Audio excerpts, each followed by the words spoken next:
नमस्कार दोस्तों, एक बार फिर से स्वागत है आपका हमारे YouTube चैनल न्यूज़ नेटवर्क्स में। दोस्तों आज तारीख है 2 फरवरी 2022। तो आइए सीधे लिए चलते हैं आपको आज की 10 बड़ी खबरों की तरफ। तो चलिए शुरू करते हैं वीडियो। बजट सत्र 2022 में उद्योग जगत जैसे छोटे स्टार्टअप और कारोबारियों के लिए राहत की खबर सामने आई है। दोस्तों डिजिटल इंडिया कैंपेन के तहत आने वाले वर्ष में 60 लाख रोजगार और आत्मनिर्भर भारत के तहत 16 लाख रोजगार देने की बात कही है। किसानों के लिए भी बड़ी खुशखबरी सामने आ रही है। MSP में रिकॉर्ड भुगतान की बात कही गई। रासायनिक उर्वरता पर निर्भरता कम रखने पर भी जोर दिया जाएगा। वहीं प्रधानमंत्री आवास योजना के तहत आने वाले वर्ष में 80 लाख नए घर बनाने का टारगेट रखा गया है। इस वर्ष के बजट में भी टैक्स प्राइस में कोई इजाफा नहीं किया गया। अब भी 2.5 लाख इनकम तक कोई टैक्स का प्रावधान नहीं है। दोस्तों पिछले कुछ समय में कोरोना की मार को देखते हुए वित्त मंत्री निर्मला सीतारमण ने कहा कि बजट में सभी वर्ग के लोगों को ध्यान में रखकर बनाया गया है। वहीं रेलवे को अब तक का सबसे बड़ा बजट 1,37,000 का पैकेज मिला है। कपड़े, मोबाइल फोन, चार्जर, जूते, चप्पल, खेती औजार और विदेशों से आने वाली चीजें सस्ती होने का अनुमान है। बजट में सरकार ने इंफ्रास्ट्रक्चर पर भी काफी ध्यान दिया है, जिससे रोजगार बढ़ने की काफी संभावनाएं हैं। विपक्ष लगातार इस बजट पर केंद्र सरकार पर निशाना साध रहा है। दोस्तों विपक्ष का कहना है कि इस बजट में आम जनता के लिए कोई राहत नहीं मिली है। कोरोना की मार के बावजूद सरकार ने आम जनता और गरीब वर्ग के लोगों के लिए बजट में कोई खास प्रावधान या पॉलिसी नहीं लाई है। वहीं विपक्ष ने 9.2 की इकोनॉमिक ग्रोथ रेट पर भी सवाल उठाए हैं, जो कि उनके लिए चुनावों में एक खास एजेंडा है।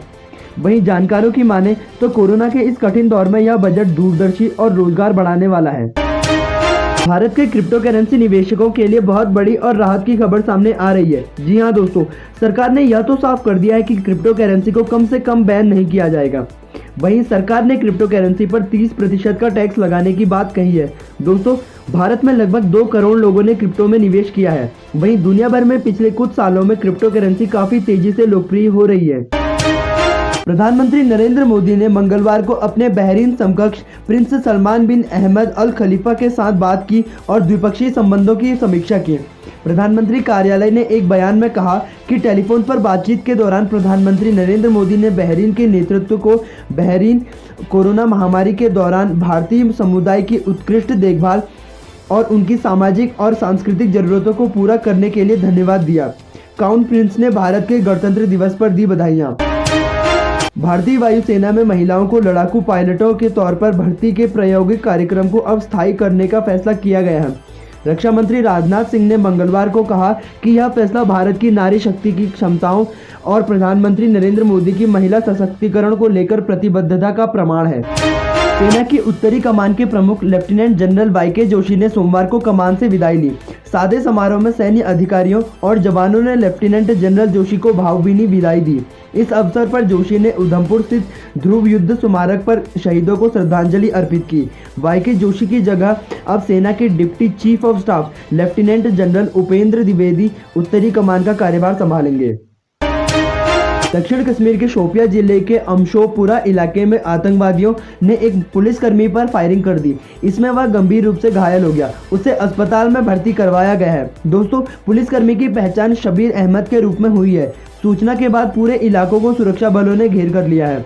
आतंकियों की तलाश के लिए तलाशी अभियान चलाया गया है। इलाके में वरिष्ठ अधिकारी भी पहुंच चुके हैं।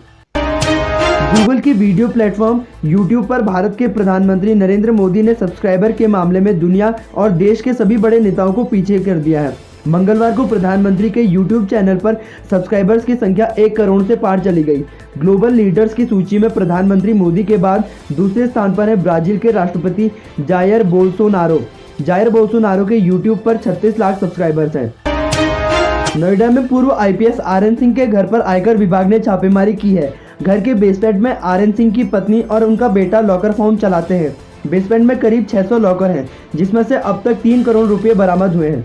दोस्तों ऐसे ही हर दिन की लेटेस्ट अपडेट्स और इन्फॉर्मेशन के लिए हमारे चैनल को सब्सक्राइब जरूर करें और अगर आपको वीडियो पसंद आए तो वीडियो को लाइक शेयर भी करें। धन्यवाद।